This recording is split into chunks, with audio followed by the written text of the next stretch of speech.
ಸಾಧನಾ ಸಮಾವೇಶ ಸರ್ಕಾರ ಯಾವ ಪುರುಷಾರ್ಥಕ್ಕೆ ಮಾಡ್ತಾ ಇದ್ದಾರೆ ನನಗಂತೂ ಅರ್ಥ ಆಗ್ತಾ ಇಲ್ಲ. ಜನಸಾಮಾನ್ಯರು ವಿರೋಧ ಪಕ್ಷದವ್ರಿಗಿಂತ ಹೆಚ್ಚಾಗಿ ಪ್ರಶ್ನೆ ಮಾಡುವಂಥದ್ದಾಗಿದೆ.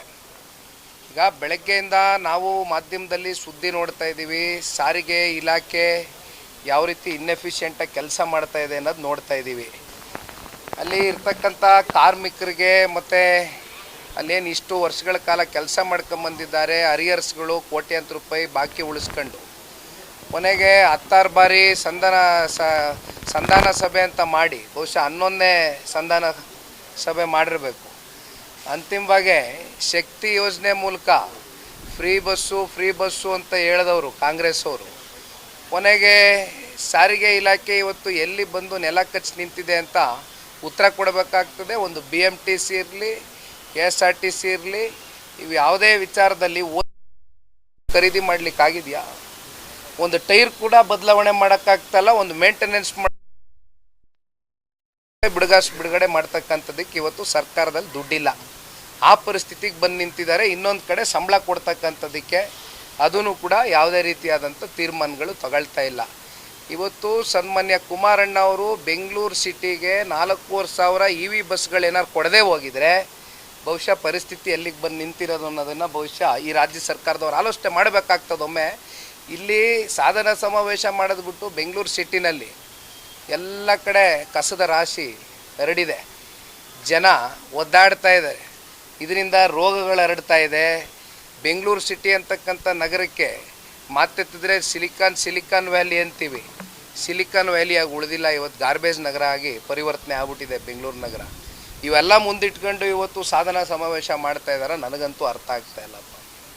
ಏನೋ ಪತ್ರಿಕೆಗಳಲ್ಲಿ ಮಾಧ್ಯಮಗಳಲ್ಲಿ ದೊಡ್ಡ ಜಾಹೀರಾತುಗಳು ಕೊಟ್ಕೊಂಡು ನಾನು ಮೊದಲನೇ ಬಾರಿ 5 ವರ್ಷ 4 ದಿನ ಮುಖ್ಯಮಂತ್ರಿಯಾಗಿ ಕೆಲಸ ಮಾಡಿದ್ದೆ, ಈಗ ದಿವಂಗತ ದೇವರಾಜ ಅರಸು ಅವರ ಮುಖ್ಯಮಂತ್ರಿ ಏನು ಭಾಳ ವರ್ಷಗಳು ರಾಜ್ಯದಲ್ಲಿ ಆಗಿದ್ದರು, ಅವ್ರನ್ನೂ ಕೂಡ ಬೀಟ್ ಮಾಡಿ ನಾನು ಒಂದು ಹೆಜ್ಜೆ ಮುಂದೆ ಹೋಗ್ಬಿಟ್ಟಿದ್ದೀನಿ, ಚಾಂಪಿಯನ್ ಲೀಡ್ರು ಅಂತ ಮಾನ್ಯ ಮುಖ್ಯಮಂತ್ರಿಗಳೇನು ಪ್ರೊಜೆಕ್ಟ್ ಮಾಡ್ಕೊಳ್ತಾರೆ. ಎಷ್ಟು ದಿನ ನಾವು ಮುಖ್ಯಮಂತ್ರಿ ಕುರ್ಚಿಲಿ ಕೂತಿದ್ವಿ, ಎಷ್ಟು ದಿನ ಸರ್ಕಾರದಲ್ಲಿ ಆಡಳಿತದಲ್ಲಿ ಕೂತಿದ್ವಿ ಅಂತಕ್ಕಂಥದ್ದು ಮುಖ್ಯ ಅಲ್ಲ. ಬದಲಾಗಿ ಕೂತಂಥ ಸಂದರ್ಭದಲ್ಲಿ ಎಷ್ಟು ಜನರ ಜೀವನ ಬದಲಾವಣೆ ಮಾಡಿದ್ದೀರಿ, ಎಷ್ಟು ಜನರ ಜೀವನ ಹಸಿನಗೊಳಿಸಿದ್ದೀರಿ ಅಂತಕ್ಕಂಥದ್ದು ಚರ್ಚೆ ಆಗಬೇಕಾಗಿದೆ. ಆದರೆ ಸಾಧನಾ ಸಮಾವೇಶ ಕೇವಲ ಸರ್ಕಾರದ ದುಡ್ಡಲ್ಲಿ ಇವತ್ತು ಮೋಜು ಮಸ್ತಿಗೆ ನಾವು ಕಟ್ತಾ ಇರ್ತಕ್ಕಂಥ ತೆರಿಗೆ ಹಣದ ಮೂಲಕ ಮೋಜು ಮಸ್ತಿ ಮಾಡ್ಕೊಂಡು ಕೂತಿದ್ದಾರೆ ಹೊರತುಪಡಿಸಿ ಇದರಿಂದ ಯಾರು ಹೊಟ್ಟೆನೂ ತುಂಬ್ತಾ ಇಲ್ಲ. ಒಂದು ಕೆಲಸ ಮಾಡಲಿ, ನಾವು ಎಲ್ಲೆಲ್ಲಿ ಜಮೀನು ಹೊಂದಿದ್ದೀವಿ ತೆಗೆಸ್ಲಿ, ಸರ್ಕಾರ ಅವ್ರದ್ದೇ ಅಲ್ವಾ. ಈಗ ಕುಮಾರಣ್ಣ ಅವರು 85ನೇ ಇಸ್ವಿನಲ್ಲಿ ಸಿನಿಮಾ ಹಂಚಿಕೆದಾರರಾಗಿ ಬಂದಂಥ ದುಡ್ಡಲ್ಲಿ ಖರೀದಿ ಮಾಡಿದಂಥ ಕೇತಗನಹಳ್ಳಿ ಜಮೀನಿಗೆ ಬಂದು ಮುತ್ಗೋಲು ಹಾಕ್ಕೊಂಡು SIT ರಚನೆ ಮಾಡಿ ಯಾವ ರೀತಿ ತನಿಖೆ ಮಾಡಿ ಎಲ್ಲನೂ ಮಾಡಿ ಆಗೋಗಿದೆ. SIT ಅಂತಕ್ಕಂಥದ್ದು ಇವತ್ತು ಒಂದು ರೀತಿ ಪಾಪ ಇಂಡಿಪೆಂಡೆಂಟ್ ಬಾಡಿಯಾಗಿ ಕೆಲಸ ಮಾಡಬೇಕು, ಬೇಕಾದವ್ರ ಮೇಲೆ ರಾಜಕೀಯ ದ್ವೇಷಕ್ಕೆ ಯಾವ ರೀತಿ ಮಾಡ್ಕೊಂಡು ಹೊರಡಲಿ, ಅದೆಲ್ಲ ಇರಲಿ ಒಂದು ಭಾಗ. ಆದರೆ ಒಂದು ಕುಮಾರಣ್ಣ ಅವರು ಭಾಳ ಸ್ಪಷ್ಟವಾಗಿ ಪ್ರೆಸ್ ಮೀಟಲ್ಲಿ ಹೇಳಿದ್ದಾರೆ, ಅವರು ಮೊದಲನೇ ಬಾರಿ ಮುಖ್ಯಮಂತ್ರಿ ಆಗಿದ್ದಾಗ ಕುಮಾರಣ್ಣ ಅವರು 4 ಭಾಗದಲ್ಲಿ ಬೆಂಗಳೂರು ನಗರ ಭಾಳ ದೊಡ್ಡದಾಗಿ ಬೆಳೀತಾ ಇದೆ, ಉಪನಗರಗಳಾಗಿ ಪರಿವರ್ತನೆ ಆಗಬೇಕು. ಬೆಂಗಳೂರು ನಗರ ಬೆಳೀತಾ ಇರೋದ್ರಿಂದ ಜನರ ಪಾಪ್ಯುಲೇಷನ್ ಜಾಸ್ತಿ ಆಗ್ತಾ ಇದೆ. ಈ ನಿಟ್ಟಿನಲ್ಲಿ ಎಲ್ಲ ಕಡೆನೂ ಕೂಡ ಈ ಥರ ಒಂದು ಇವತ್ತೇನು ಪಾಪ GBIT ಅಂತಾರೆ, ಇಂಟಿಗ್ರೇಟೆಡ್ ಟೌನ್ಶಿಪ್ ಅಲ್ವೇ, ಗ್ರೇಟರ್ ಬ್ಯಾಂಗ್ಳೂರ್ ಹೆಸರು ಬದಲಾವಣೆ ಮಾಡ್ಕೊಂಡಿದ್ದಾರೆ ಅಷ್ಟೇ. ಕುಮಾರಣ್ಣನ ಆಲೋಚನೆ ಅವತ್ತೇ ಇತ್ತು. ಆದರೆ ರೈತರು ಬಂದು ಕುಮಾರಣ್ಣನ ಹತ್ರ ಕೃಷ್ಣ ಕಚೇರಿಗೆ ಇಲ್ಲ ಬೇಡ ಇದನ್ನು ಕೈ ಬಿಡಿ ಅಂತ ಇದ್ದಂಗೆ ಕುಮಾರಣ್ಣ ಅವರು ಅವ್ರಿಗೆ ಗೌರವ ಕೊಟ್ಟು ಆ ಸಂಧಾನ ಸಭೆಯನ್ನು ನಡೀತು. ಅವತ್ತು ರೈತರ ಜೊತೆ ಗೌರವಿತವಾಗಿ ನಡ್ಕೊಂಡ್ರು. ಆದರೆ ಇವತ್ತೇನು ಮಾಡ್ತಾ ಇದ್ದಾರೆ, ಅಲ್ಲಿರ್ತಕ್ಕಂಥ ಸಣ್ಣ ರೈತರ ಗತಿ ಏನು, ಅಲ್ಲಿ ಯಾಕೆ ಭೂ ಮಾಫಿಯಾ ಅಂತ ಕುಮಾರಣ್ಣ ಅವರು ಹೇಳ್ತಾ ಇದ್ದಾರೆ. ಇಲ್ಲಿ ರಿಯಲ್ ಎಸ್ಟೇಟು ದಂಧೆಕೋರರು, ಕಮಿಷನ್ ಏಜೆಂಟ್ಗಳು, ಇಲ್ಲಿ ಮುಂದೊಂದು ದಿನ ಅಕ್ವಿಸಿಷನ್ ಆಗೋಗುತ್ತೆ, 10 ರೂಪಾಯಿ ಕೊಟ್ಟಿದ್ದು 1000 ರೂಪಾಯಿ ಸಿಗುತ್ತೆ ಅಂತಕ್ಕಂಥದ್ದು ಒಳಗಡೆ ಈಗ ನಡೆಸ್ತಾ ಇದ್ದಾರಲ್ಲ ಬೆಂಗಳೂರು ಉಸ್ತುವಾರಿ ಮಂತ್ರಿಗಳು, ಅವರ ಪಟಾಳಂಗಳು ಯಾರ್ಯಾರ್ದೋ ಬೇನಾಮಿ ಹೆಸರುಗಳಲ್ಲಿ ಹಾಕೊಂಡು ಕೂತಿದ್ದಾರಲ್ಲ ಬೇಲಿ, ಇದು ಕುಮಾರಸ್ವಾಮಿ ಅವ್ರ ಕುಟುಂಬಕ್ಕೆ ಅನ್ವಯ ಆಗಲ್ಲ. ಆ ಥರ ಯಾವುದಾದ್ರೂ ಒಂದಿದ್ರೆ ತೋರಿಸ್ಲಿ, ತಲೆಬಾಗ್ಬಿಡ್ತೀವಿ ನಾವು.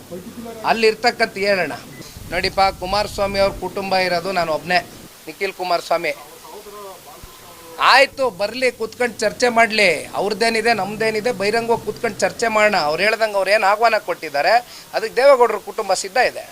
ನಾವೇನು ಕಳ್ತಪ್ಸ್ಕೊಂಡು ಓಡೋಗೋದಿಲ್ಲ. ಬರಲಿ, ಕೂತು ಚರ್ಚೆ ಮಾಡುವ. ಅದಕ್ಕೇನು ಸಾರ್ವಜನಿಕವಾಗೇ ಚರ್ಚೆ ಮಾಡೋಣ ಕೂತ್ಕೊಂಡು.